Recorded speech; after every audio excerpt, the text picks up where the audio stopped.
So, when I told family and friends that I was going to spend a week in Ibiza,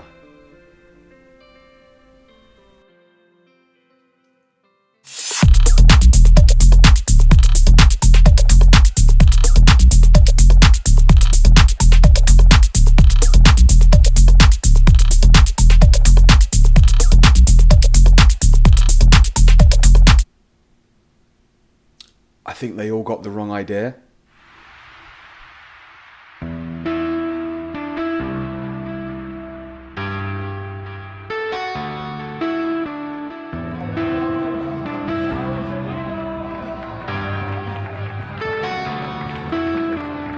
Drawn into the backdrop here, you could fade away.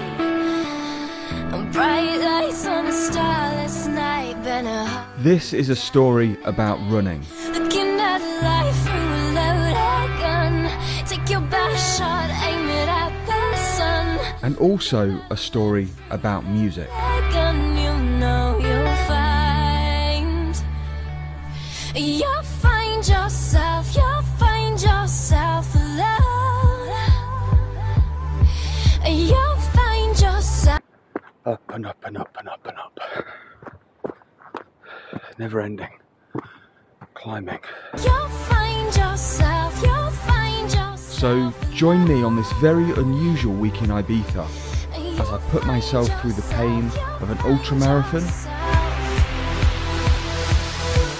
and search the island for the most hidden and magical spots to engage in an altogether different type of DJing. As a reminder, you're listening to the Balearic Sunday Sessions, live from Ibiza. Telling people I was going to come to Ibiza, oh, it'd be amazing, go to the clubs, go to the bars. No, I'm coming to do a marathon. I'll be climbing most of the time.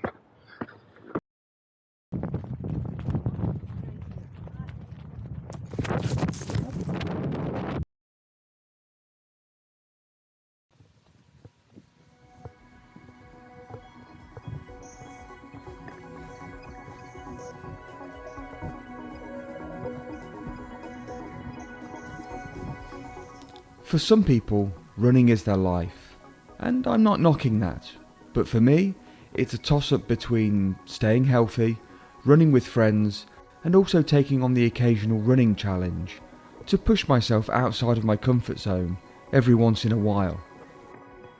It'll provide stories for when I'm old and grey, plus you meet some really interesting people along the journey.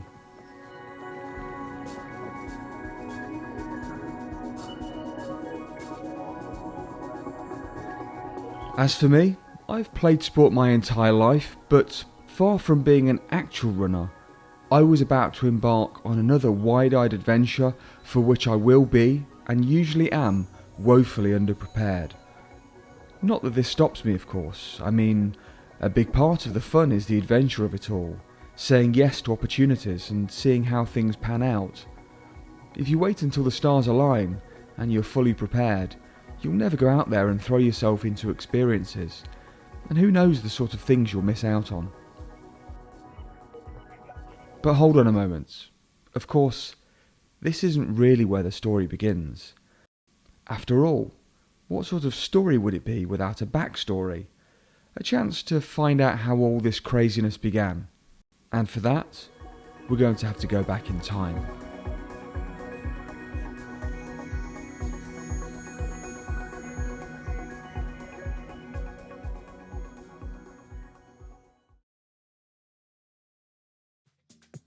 For me, this started in Hong Kong. I was living in Shanghai at the time, and like most of these things, through a random conversation in the pub with friends, I found myself joining something called a trail run. Of course, happy to say yes to an unknown adventure, I joined a team who were making their way to Hong Kong to traverse the mountains of Lantau Island as part of a race called the Moon Tracker. The race has been running since 2009 and draws a whole range of athletes who want to take on the challenge of the Lantau Peak, Hong Kong's second biggest mountain.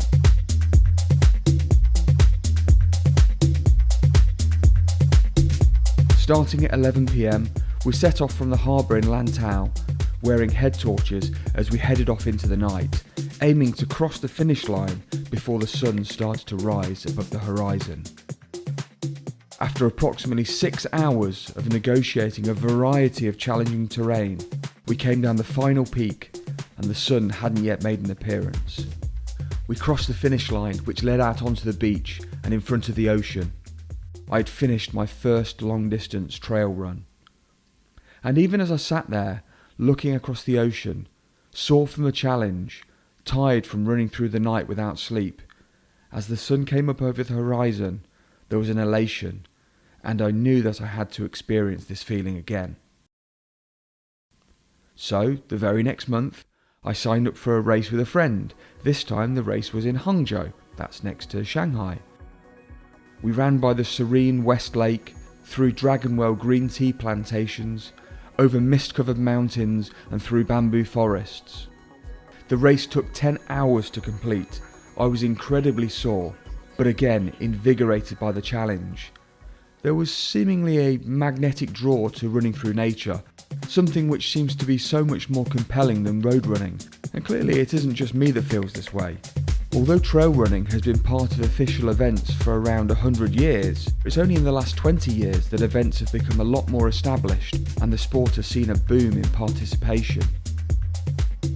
So I decided to make this newfound trail running into a hobby, and over the ensuing years, I ran through small French villages up in the mountains looking down over the glamorous Monte Carlo. I ran through picturesque valleys and scaled soaring mountains in the heart of Slovenia. I even ran across nomadic plains in the deepest Mongolia, some 20 miles south of the Siberian border. But throughout it was never about achieving a time, it was about running with friends and achieving a common goal together. We mostly finished last, or almost last, but we always finished. Don't get me wrong, these trails were difficult, but they were single marathons, about 42 kilometres, and that's the farthest I'd run to date. Having spent over 10 years running in marathons through an array of beautiful locations, I decided to step up and take on the challenge of an ultramarathon. And so I swapped the cold shores of England for the warm seas of the Mediterranean. The challenge I'd be taking on would be the Formentera all-round trail. Now, Formentera is a relatively flat island and would surely be the most sensible terrain to take on the sizable upgrade from a 42 kilometre marathon to a 74 kilometre ultramarathon. Not only would this be an incredible challenge, but also just a short ferry ride back to Ibiza, which has long been the spiritual home for one of my other passions in life, music, and more specifically, DJing.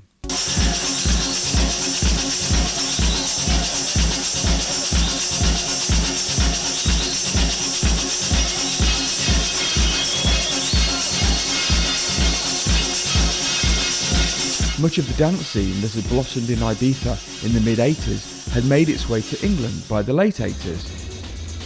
And it was this DJ culture that influenced myself as well as scores of others to buy turntables and spend countless hours hunting for vinyl in record shops, dreaming that one day I might have the opportunity to play music to crowds of people.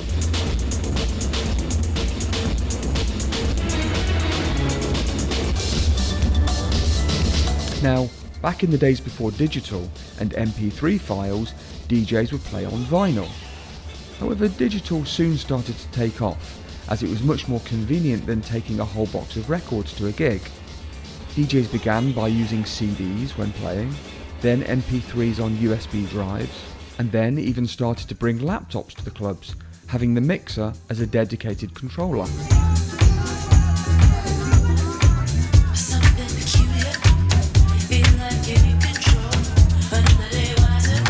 And so, I moved from this to this. The advantage of using a laptop and a controller is that with something so mobile, you can be flexible where you DJ and doesn't necessarily need to be in a bar or a club. Now, in a related story, back in 2018, I decided to travel around Japan for 3 months. Of course, I started the excursion by doing one of those crazy trail runs with a few friends in Kobe. It was called the Cannonball Run, and wasn't quite like other trail runs. They served sake and Japanese beer at the aid stations, and not everyone was in the latest running gear.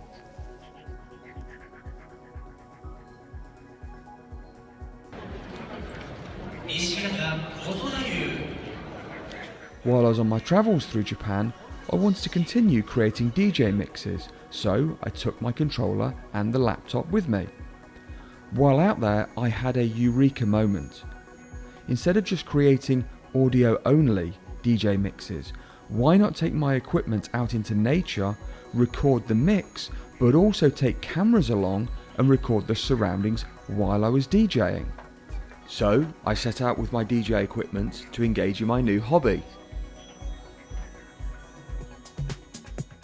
I DJ'd in holy shrines. I DJ'd amongst wild deer. I DJ'd next to famous landmarks. I DJ'd in front of vast lakes. And I even DJ'd in the middle of an intersection next to the entertainment district in the heart of Tokyo. Not only would this create a de facto travel diary of the places that I'd been to, but this was a completely new way of presenting DJ mixes, which no one else was doing at the time. Remember, this was March 2018, 2 full years before anyone had even heard of COVID, when all the clubs were closed and every DJ seemed to be starting to record videos of themselves playing outside. I then took a flight to Hong Kong and I DJ'd there. I DJ'd in side streets. I DJ'd across the harbour. I DJ'd high above the city. And I even DJ'd on moving trams through the heart of Hong Kong. Much like the trail running, which was both a unique activity and in and amongst nature, I'd inadvertently fallen into another activity which was also unique and also aligned with nature. So I continued venturing out to new countries, exploring different types of environments that had different types of energies. And so on to the spiritual home of music, Ibiza, which over the years has seen some of the most legendary parties, seemed like the natural choice for me to continue this DJing adventure, seeking out the most beautiful and breathtaking vistas to accompany the music I would be playing, while also providing the location to take on my most difficult running challenge to date, a 74-kilometre ultramarathon. Now, where were we? Ah yes, of course, London. Let's continue. I started training in January, doing the usual 10k runs that I was used to, but I also knew that this wasn't going to be sufficient, and longer runs are a bloody nuisance when you're on your own. So I joined a running club, conveniently located in my neighbourhood. They're called the Bermondsey Street Runners, located on Bermondsey Street in the heart of London. We ran through Westminster, by the Houses of Parliament and also Big Ben. We ran along the River Thames, and we ran over London Bridge. And after 3 months of training, shorter runs during the week and longer runs on the weekend, it was time to pack my things for a week in Ibiza.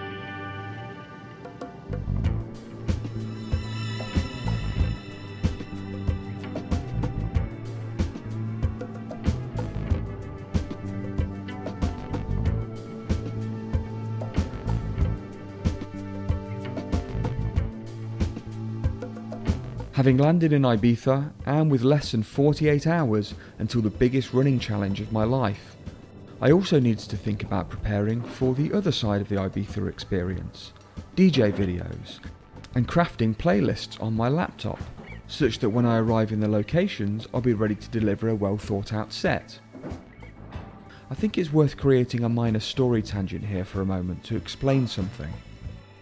For me, this isn't about playing any old music with cameras pointed at me. It's not a gimmick to attract social media likes. It's about creating an audio-visual experience, carefully selecting music that aligns with the energy of the location that I choose to play at. If I'm standing amongst clouds, I'll select something melodic and dreamy.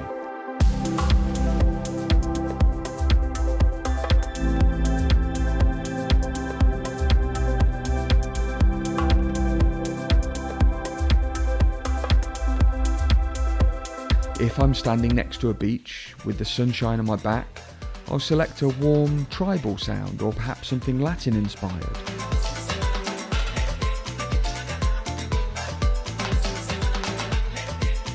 And if I'm standing in the middle of a chaotic city, surrounded by neon lights at night time, then a darker electronic sound would reflect this environment.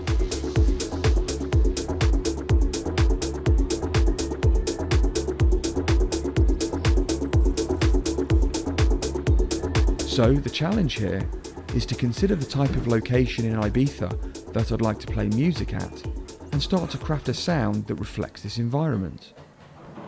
Keep this in mind. Anyway, let's get back to the story.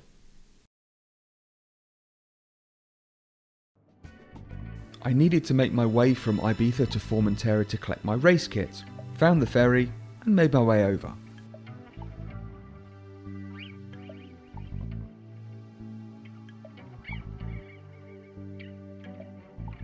Okay, well here we go in Formentera. Just over 12 hours until the actual race. And this will be the place that we're all starting from.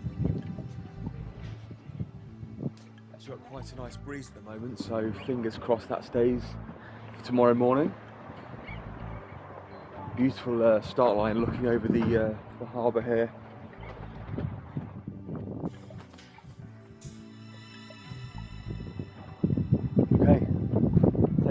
Let's go and collect the bib and the race gear.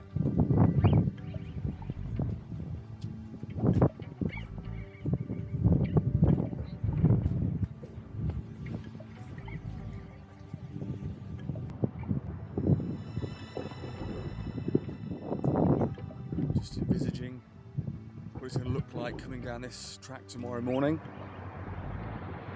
I have to say, the castle walk that I did yesterday was quite steep, and I feel like I've tweaked my calf, but definitely some soreness there, so try to keep walking to a minimum today. Hopefully it's back to normal tomorrow, but otherwise I think I'm pretty much ready.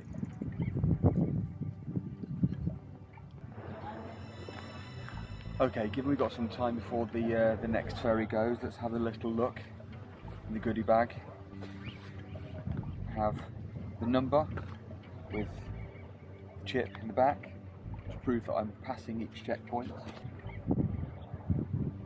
Formentera 2025 t-shirt, bracelet with my number on, I think. Some breadsticks.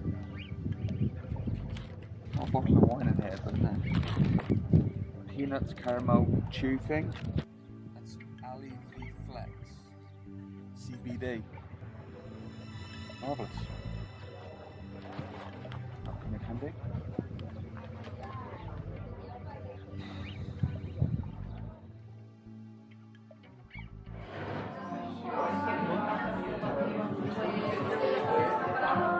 Last meal of the condemned man.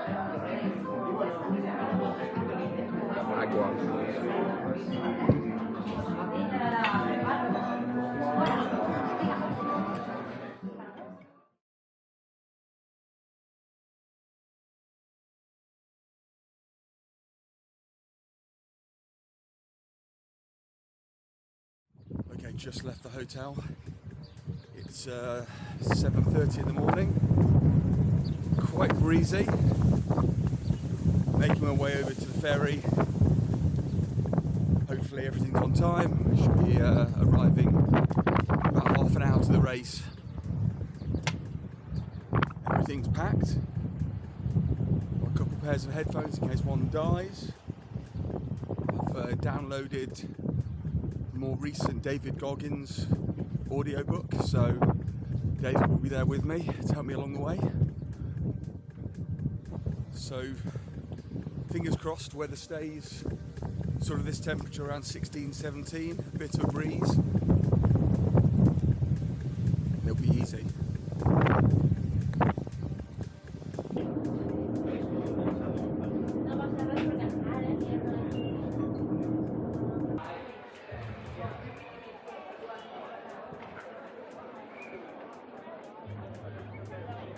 Venga, de así cuenta atrás, 10 minutos, más lo que nos diga. Tenemos ahí policía, guardia civil, que están revisando circuito. Estamos en el trozo principal, o el principio de carrera, mejor dicho, es la carretera principal, y hay que estar atentos a lo que nos dice guardia civil y policía. Pero mientras, vamos a hacer una cosa. Okay, almost time. 5 minutes to go. You can hear the craziness going on in the background. It's like some people who are actually pretty serious runners. Good job I didn't turn up in my horse outfit, like a London marathon style. I looked out of place.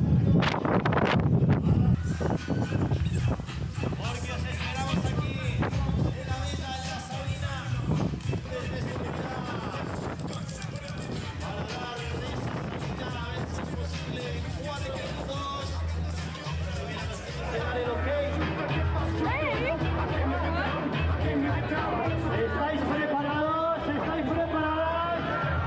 Artistas, venga, un grito de guerra. ¡Au, au, au! ¡Vamos, vamos! Esos nervios, quitarlos con gritos, con saltos. Gritar sí que podéis porque quedan 20 segundos.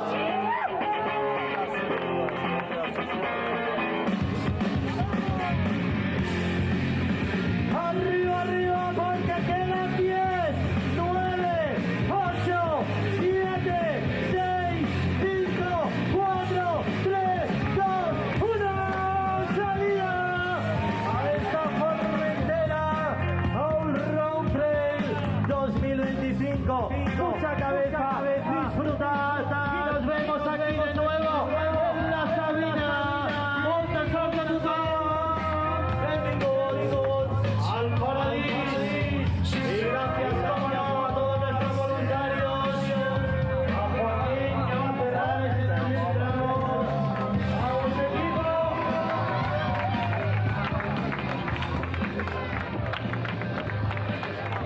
Venga, vamos.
realised that when I fell down, my phone fell out of my pocket.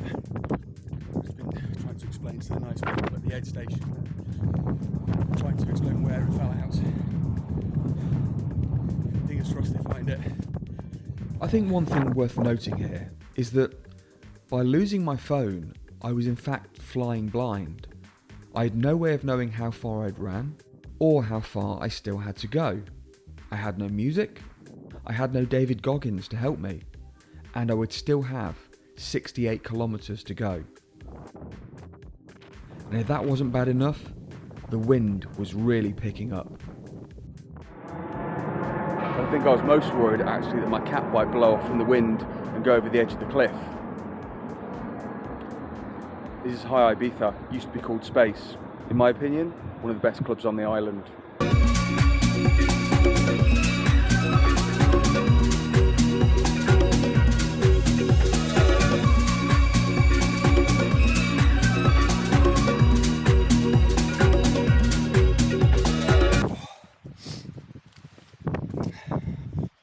Oh,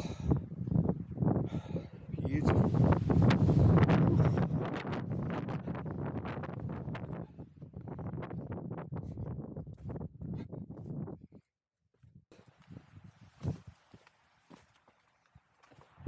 Just to point something out for a moment, you'll see these little blue tags tied to trees and rocks as you watch this footage. These are here to help people navigate the route, and given that I had lost my phone and had no way of knowing direction, these became my lifeline to be able to finish the race. Lose the blue tags, and I'm lost.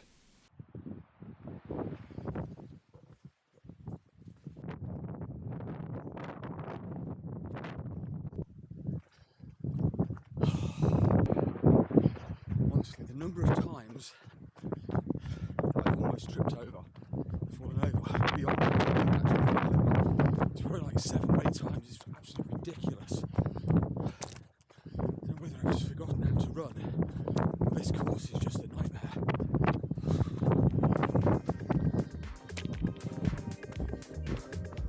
As we go from the technical rock section to the technical beach section. I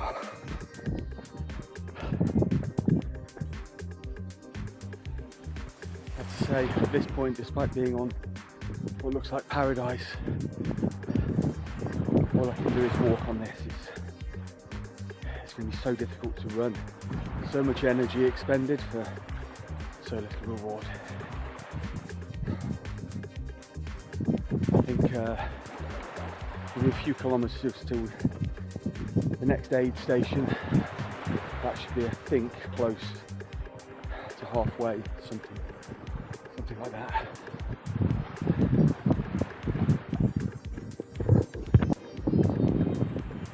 Don't get me wrong, it's not that I don't like sand, I'd just rather not be running in it.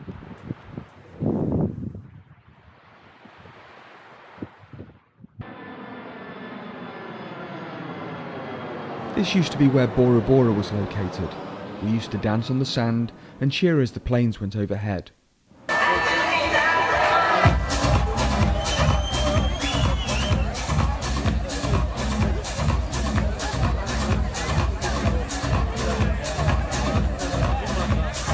Many of the most loved places of yesteryear, Bora Bora, Space, Koo, are long gone now. And even for those that remain, the scene has changed, the type of music, the togetherness that once existed. There were no VIP tables, no means of segregation. I guess that's the inevitable transformation when art meets business.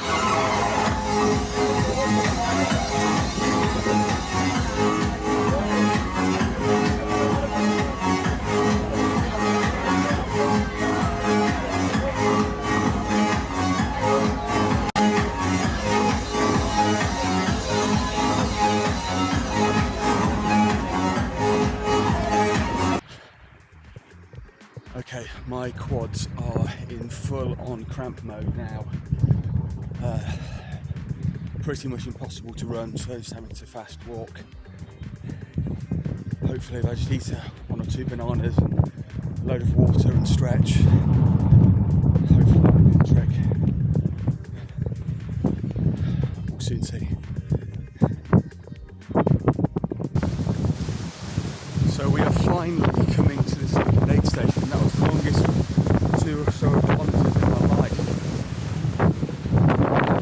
0 water now back. Walked the majority of the last half an hour. Hey ho.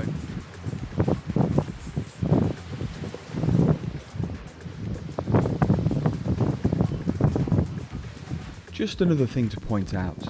When running these trail runs out in nature, and often in remote locations, there's always a mandatory kit list.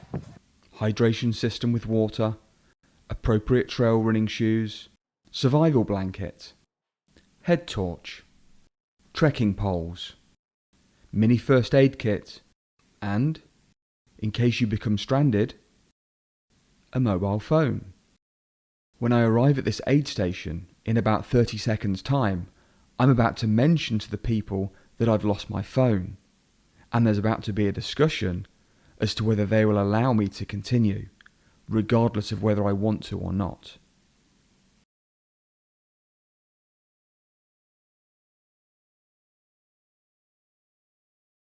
Okay, I just left the second aid station.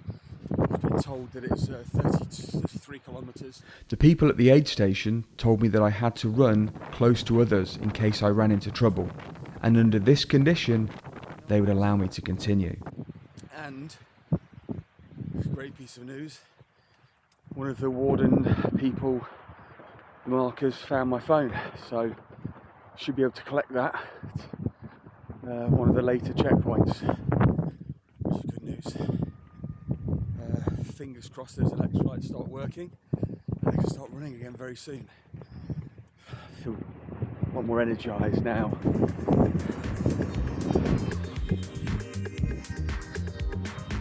Back to running again now. I think the quads are fully back to normal, but it makes a lot of difference. And you can run and enjoy the scenery as well. Absolutely beautiful to run down these kind of dirt trails.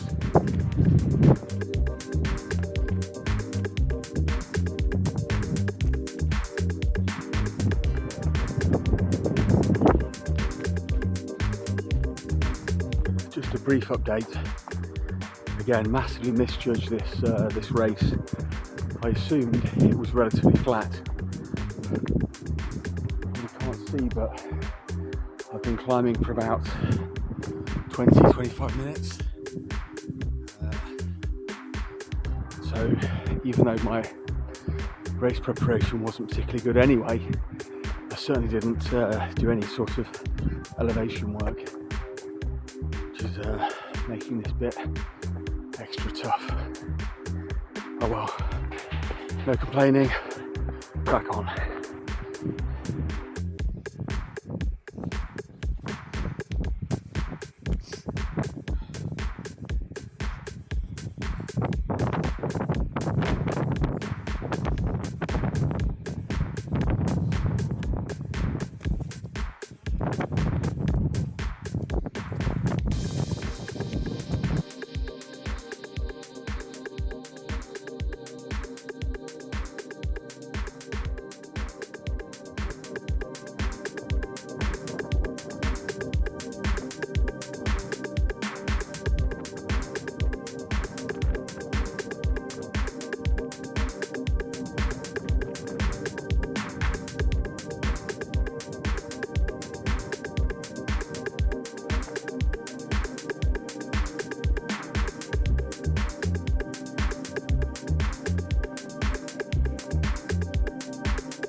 I think one of the checkpoints over there, the finish points is over there, or you can't see.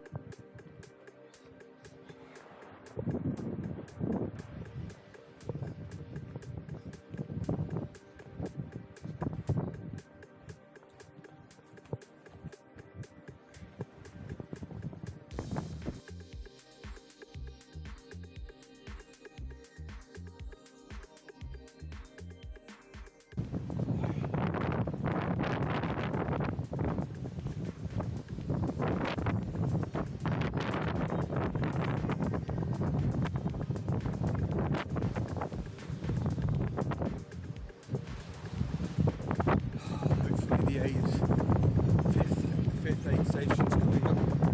Should be between 50 and 55 kilometres in.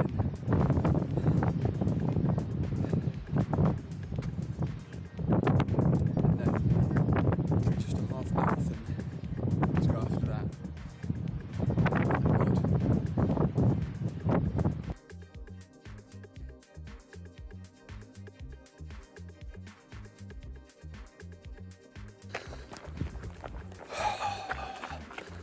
Okay, just left the final aid station. Recording this on my phone. Amazing, the staff they managed to get it back to the aid station and return the phone. Only 9 kilometres to go now, so almost there. Unbeknownst to me at this point, it was in fact 9 kilometres until the last checkpoint, and then a further 8 kilometres until the finish line.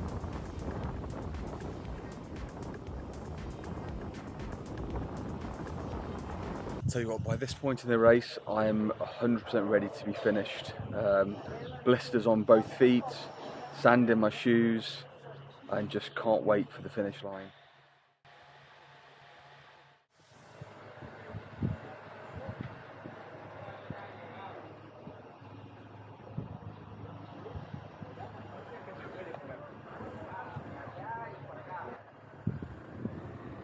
By this point, I'd been on my feet for 10 hours. There was one more checkpoint at 66 kilometres, and the light was starting to fade. But the finish line would soon be in sight.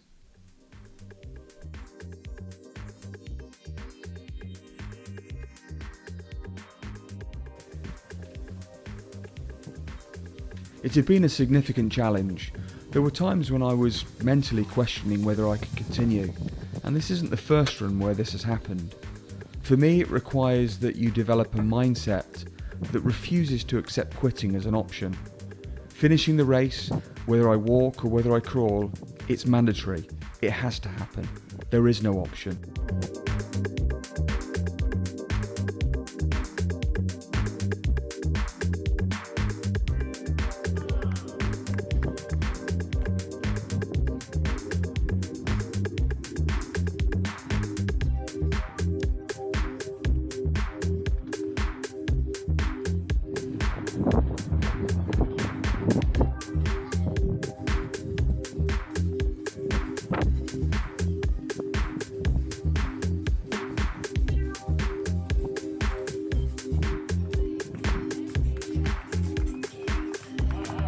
Contra finisher, volver a La Habana. Ahí, medalla de finisher. Grábalo bien porque es tuya.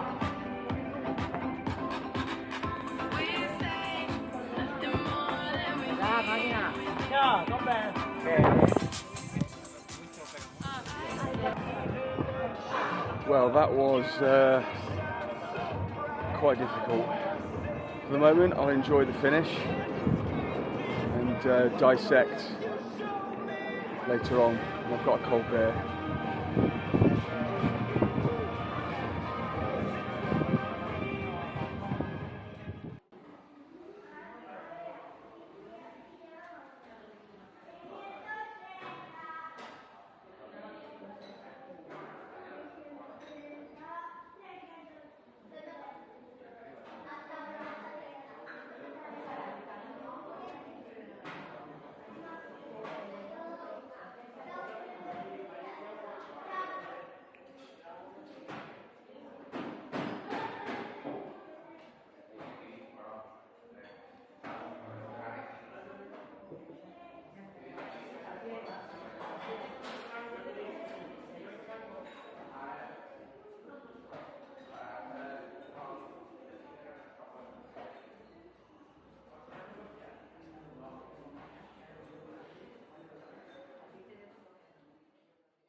Having caught the ferry back to Ibiza the previous night, I had the most amazing sleep. and was finally in a fit state to give my thoughts on what had happened on the previous day. Okay, so in terms of the race debrief, it's the day after, body is feeling pretty sore. As a result of the fall, sort of my arm's dinged up, my leg, and it's kind of difficult to walk, but you know, I'm alive. And most importantly, the most important thing I think is that I finished. You know, I think in the end it was about 11 hours, something like that. But you know, for me it was about finishing. I think that looking at the previous years, I think the best times were around 6.5, 7 hours. But obviously these are people who do this pretty much semi-professional or professionally, so I wasn't going to get anywhere near those times. You know, obviously there's a lot of trials and tribulations in the race itself, from losing my phone and tearing myself up to my quads, I guess maybe electrolyte issue. My quads were really cramping, so it made it difficult to run. So I walked for a decent proportion of the race. The terrain was definitely unexpected. I thought it would be relatively flat, because usually on a lot of these races they'll say it's 42 kilometers in terms of distance and it's 2,500 meters elevation. So you know you've got to prepare for ups and downs. But it didn't say that on the website, so I was like, okay, it should be relatively flat. There was some nice kind of rolling ups and downs, but there's also very severe, steep kind of down cliffs where you have to use your hands almost to crawl down, and then on the way up, crawl back up as well. There was lots of rocky terrain, very little space where you could just run without having to watch what you're about to trip over on. I think I probably tripped over almost 10 times, as well as the time I did take a fall. Managed to have the beer, the cold beer after the race, which is good. But in truth, my body was just so tired. So I think my body was just in shutdown mode and wanted to just go to sleep. But all in all, very happy with the outcome. The intention was to come here to complete the race before the cut-off time. I achieved that. Huge challenge. Yeah, very happy. Sore but happy. Sore but happy with the outcome. Now it's looking on to the next step, which is looking for some DJ locations. I've seen a few places, Vedra, some places out east, back on Formentera. Just got to put a little bit of thought into location, time of day, sunrise, sundown, daytime, and what sort of music works well with that. So straight on from one challenge onto the next challenge.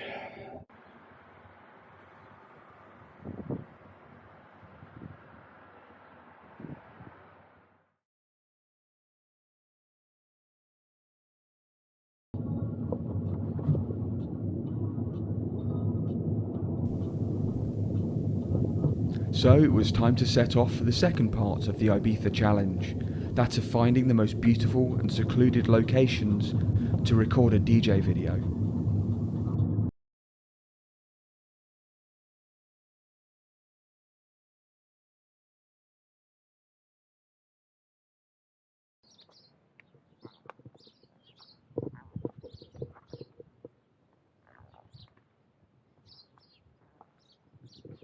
The ideal spot would be somewhere that is deep in nature, away from the hustle and bustle of the city, buildings, cars, people, and perhaps close to the ocean.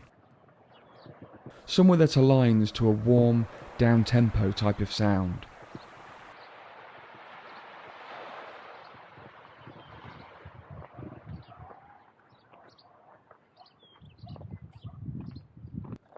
Okay, I've just arrived next to Amante, which is a really nice sort of beach club restaurant in the southeast east coast of Ibiza.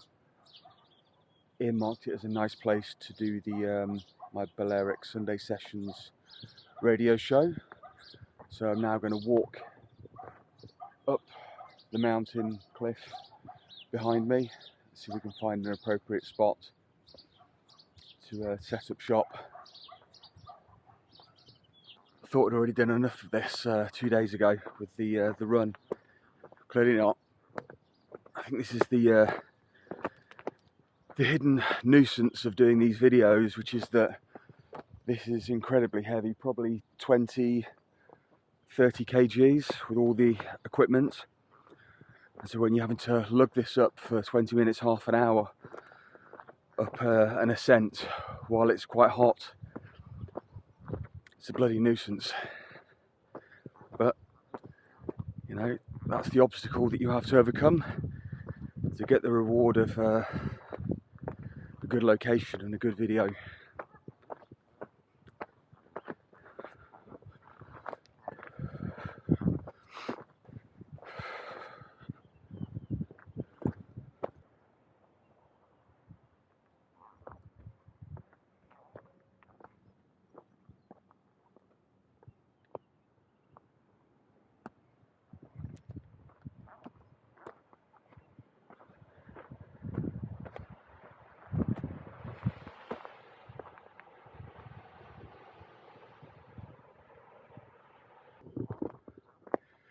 Another consideration when you're doing these videos, you know, I've been doing these for I think over 6 years now.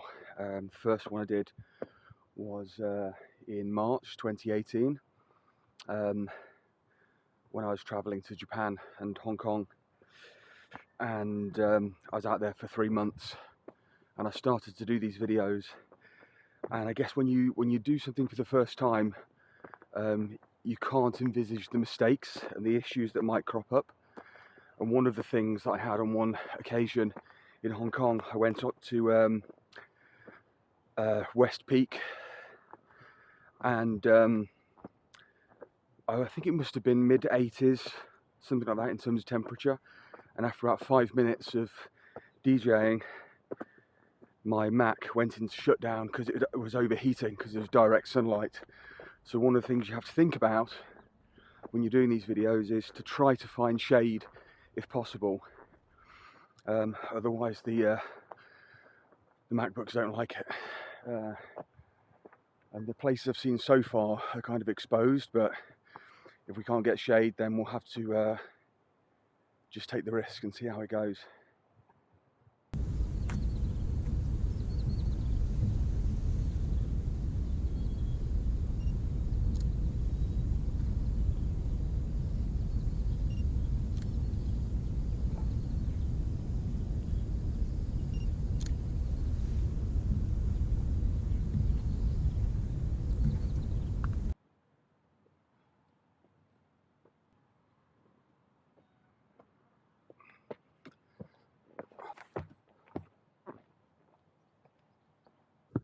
Honestly, I'm spending more time recording this bloody process and explaining things than actually doing the damn thing. And it's getting hot. So I think I'm just going to find a spot very soon and just get on with things. Not bad at all. No shade from the sun, but can't have everything. We've got a nice view of the coastline over there. So we have perhaps one camera here, and then maybe another camera somewhere around here or further back here to get the wide angle head on. But given I am sweating, I've been messing around for about an hour filming this stuff and trying to find a location. I think this is probably the best we're going to get. I think maybe just have a wander down that trail to see if there's anything better, but otherwise time to start rolling.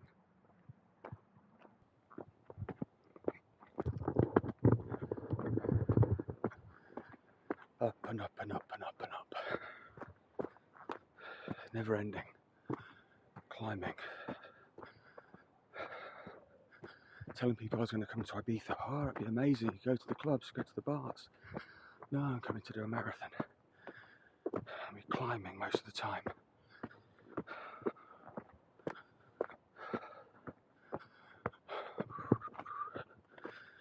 When they were up, they were up. When they were down, they were down.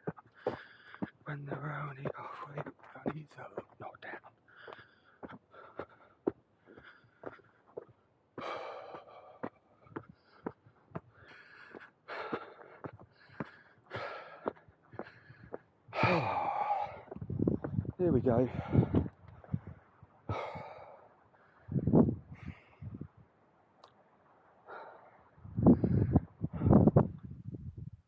Really not keen to do it out here in the open in the sun.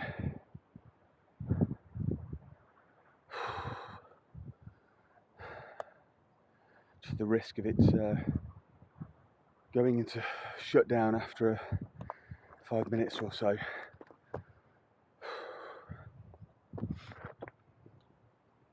Nice view though.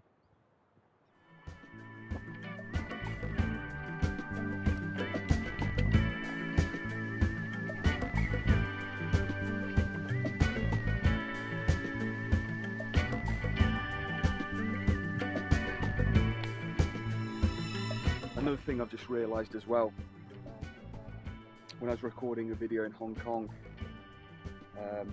about exactly a year ago actually, I went out there for the Hong Kong Sevens, so it was last weekend of March last year. Hold on a moment. Did I just say Hong Kong Sevens?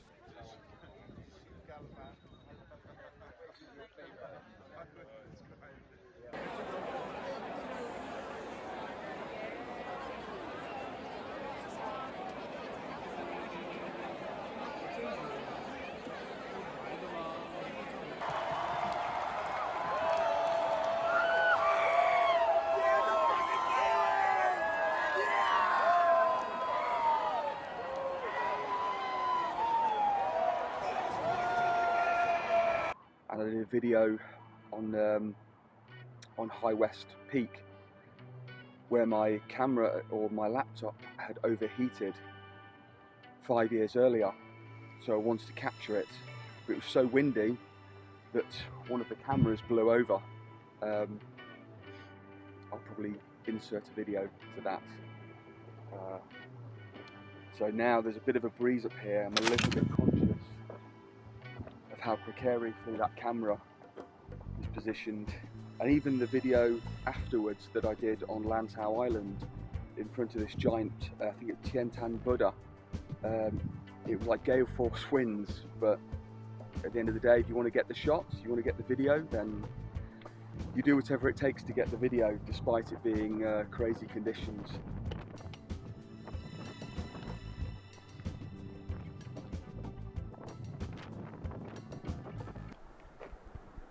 As a reminder, you're listening to the Balearic Sunday Sessions, live from Ibiza.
As a reminder, folks, you're listening to the Balearic Sunday Sessions with myself, DJ Paul West,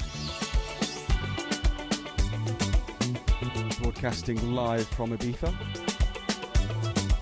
Currently standing on the cliff tops overlooking the ocean, looking out towards Formentera to the south.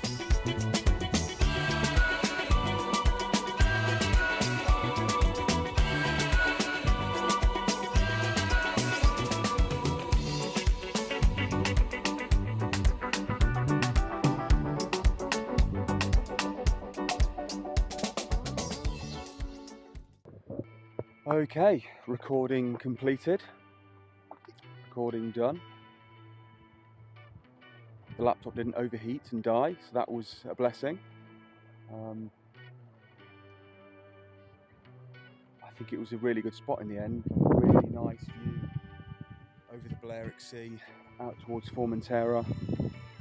Got a couple of different camera angles going across the ocean, and quite happy with the music played. So kind of a mixture of kind of down tempo, bit of Latin, some old kind of Ibiza classics from 1989, some chilled house music, some chilled kind of deep house sounds. So all in all, I think it was good. Now I've got to climb down.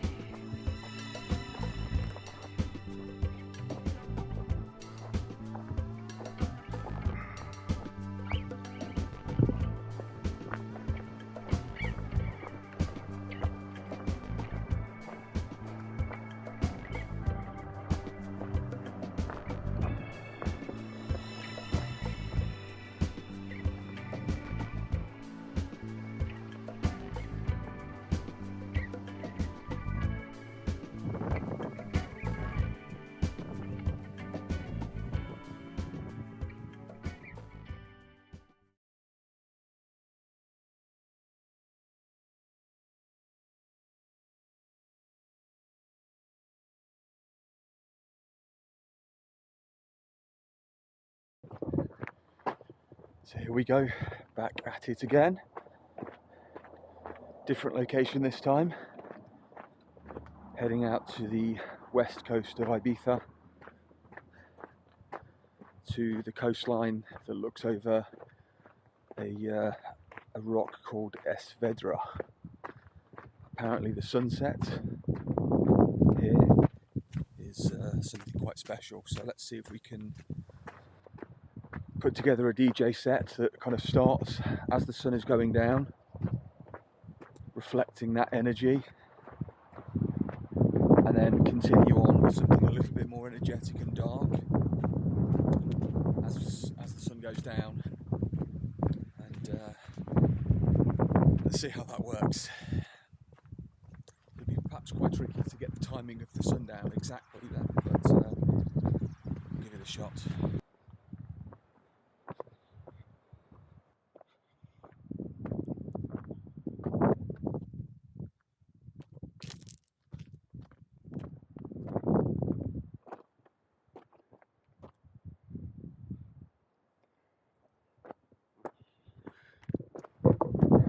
Just checking out different spots in front of Vedra, what works best. Obviously you can see there's a fair few people down below, so I want to try to get elevated above everyone. Just trying to find a surface that's flat enough and gives me a couple of different angles to get different viewpoints. More climbing. More climbing.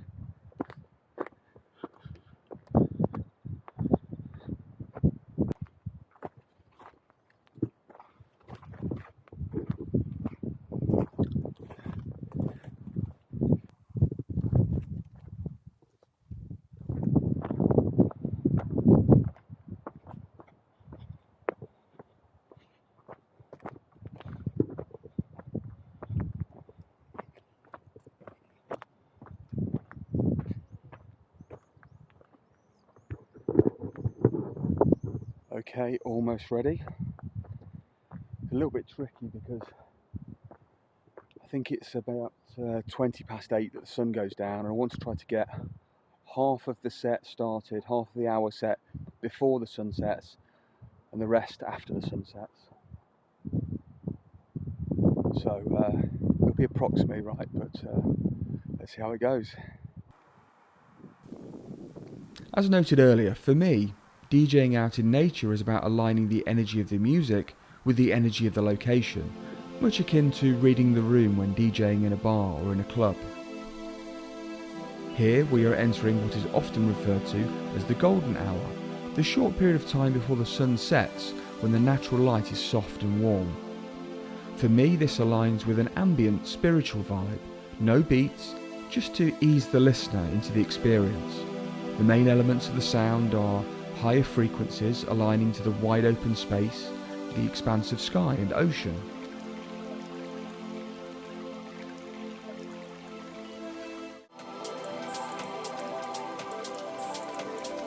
And even when introducing a beat with the second track, it's still fairly low energy. I begin by mixing just the hi-hats and the lighter percussion. Finally, the 4/4 kick comes through, but it's quite musical and warm and aligns nicely to the backdrop of the warm glow of the falling sun.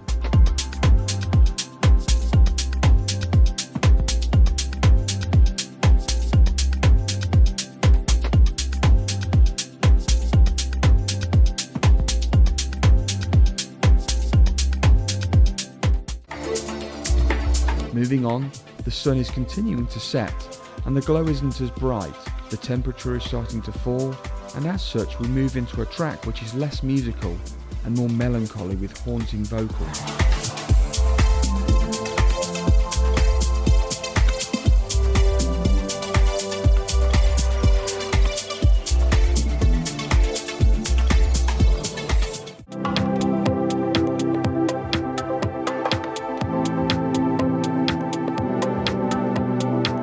Here we continue with the melancholy vibe as the sun moves behind the clouds. The light gets ever lower still.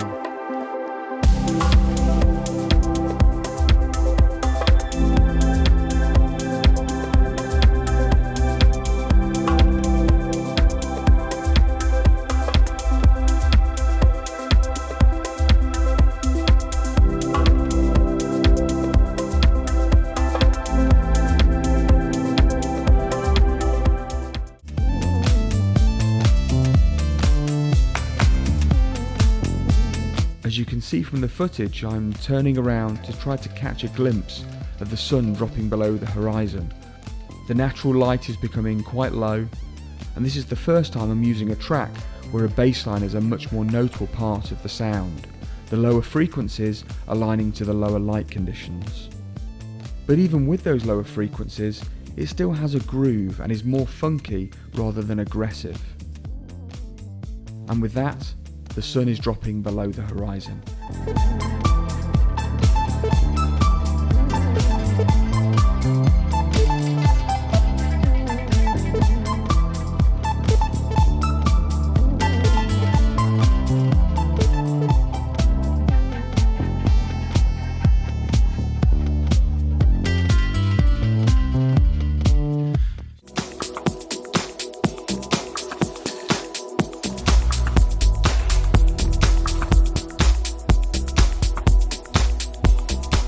With the sun having set, I start to move into tracks with more punch in the percussion, heavier kick drums and more pronounced snare hits.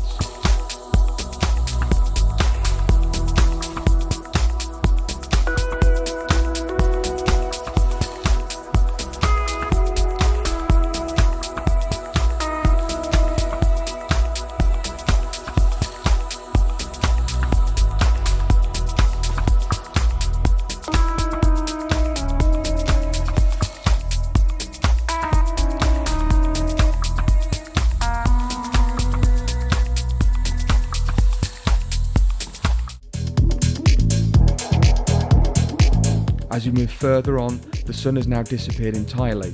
Nighttime is fast drawing in, and you can hear the change in the feel in the music, much less melodic and much more bass heavy and dark. There's also the harsher, more aggressive, acid squelch sound that has a more imposing feeling.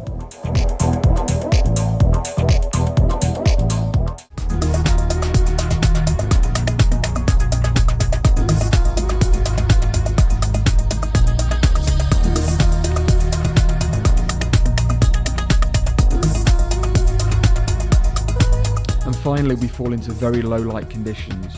We have a sound which has a darker driving bass line, echoed haunting vocals. In addition, you likely won't have noticed, I've been increasing the tempo of the music from 120 beats per minute at the start of the set to to 124 beats per minute by the end of the set, which gives a higher and more powerful energy, all adding up to a darker, more aggressive vibe into the close.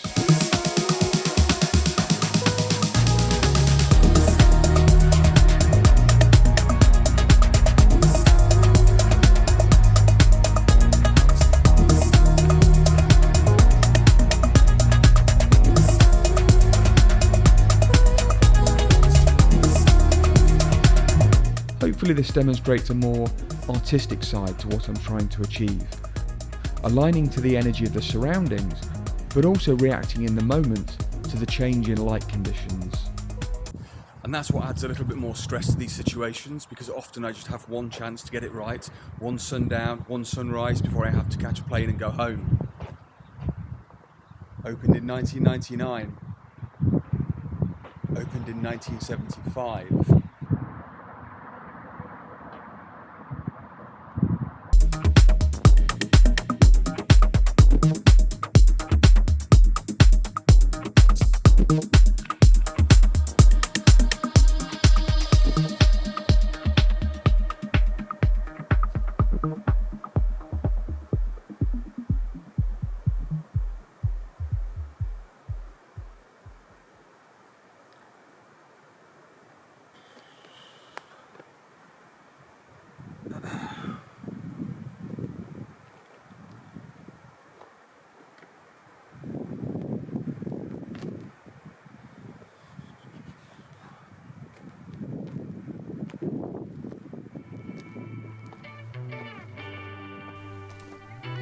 Sometimes you make decisions in life that open a doorway to a whole new world of experiences.